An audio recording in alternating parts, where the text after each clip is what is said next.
मैले अहिले बिहानको खाजा चाहिँ सबै बासी तासी बनाउँदै यहाँनिर हिजोको अलिकति थुक्पा रहेको थियो, त्यसको चाउमिन बनाउनु आँटेको। त्यो चाहिँ फ्राई राइस खाना पनि थियो। अनि किन उयो फ्याल्नु भनेर सदुपयोग सबै गर्दैछु। यहाँ दुध बसाएको थियो। आज पानी पर्दैछ धानमा, हल्का सिमसिम पानी पर्दैछ। त्यही कारणले चाहिँ म चिया पनि खाउँ भनेर दुध पनि बसाइरहेको छु। पानी पर्दैछ त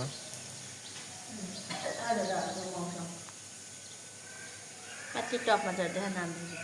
आज चाहिँ धानको मौसम बिहानै यस्तो छ। धानको मौसम आज चाहिँ पानी सिमसिम परेको अलिक शीतल भएको छ। नबसिसक्नु नभएर अब खाना सब्जीको लागि रेडी गर्दैछु म।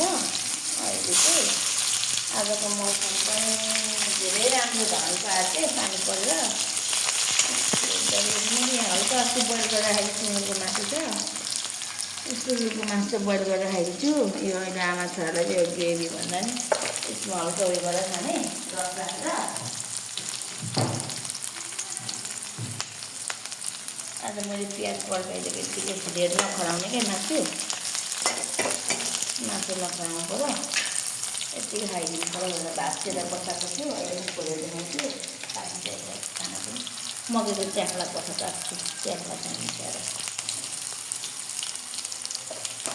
सब्जी चाहिँ आज यस्तै हो। लादाले पनि बनाएर खानु पऱ्यो भनेर मासुलाई धेरै नखराउने यस्तै खानु मन लागेन आज।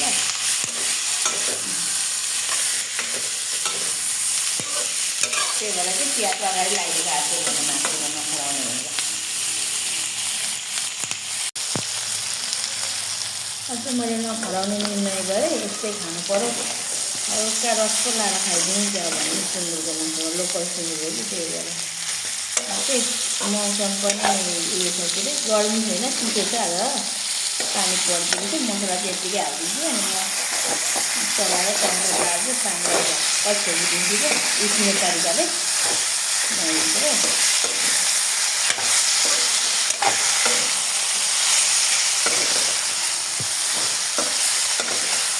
गाई कसैलाई मनपर्छ सुँगुरको मासु चाहिँ हेर्नुहोस् यो चाहिँ यस्तो बोसो छ जस्तो छ। यसमा चाहिँ टमाटर लाएर छोडिदिनु पऱ्यो। यो आज नखराउने भनेर चिसो भएर अलिक छोडिदिन्छु। अनि म रस लाएर बनाइदिन्छु। यतिको चाहिँ भयो है टमाटर खर्किएर। यतिको चाहिँ अब रस लगाएर छोडिदिनुपर्छ। यो चाहिँ उसिनेको तरिका भन्छ भएको छ।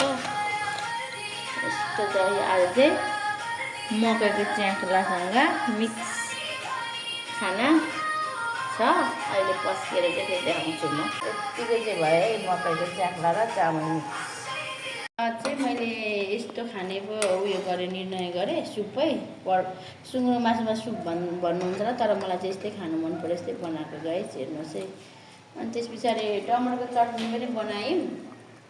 टमाटर कोलेर चटनी बनाएको प्याज घोलेर। अनि यसमा चाहिँ चट्टसँगले कागती लगाइदिने। कागती पनि निचोडेर चट्टसँगले अमिलो बनाउनु लागि चट्ट लगाइदिने।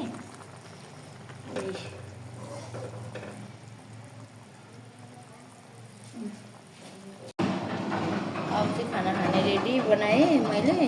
आज चाहिँ मैले के अरे मौसम पनि पानी परिरहेछ सिमसिम। त्यही भएर पनि मैले पनि सुँगुरको मासुमा हल्का सुप लगाएँ। सुप नै खानु मन पर्छ उसिने तरिकाले। अनि अचार सलादमा काँक्रा अनि टमाटर पनि पोलेर मैले चाहिँ सिलौटामा खिचाएर प्याज लाएर छोप लाएको कागती लाएको बनाएँ। मौसम पनि आज त बाहिर यस्तो राम्रो छ कि धरानमा हेर्नु नि पानी पर्दैछ सिमसिम पानी पर्दैछ। त्यही भएर नै आज सुँगुरको मासुमा नै सुप खानु मन लाग्यो। त्यही भएर बनाएको छु।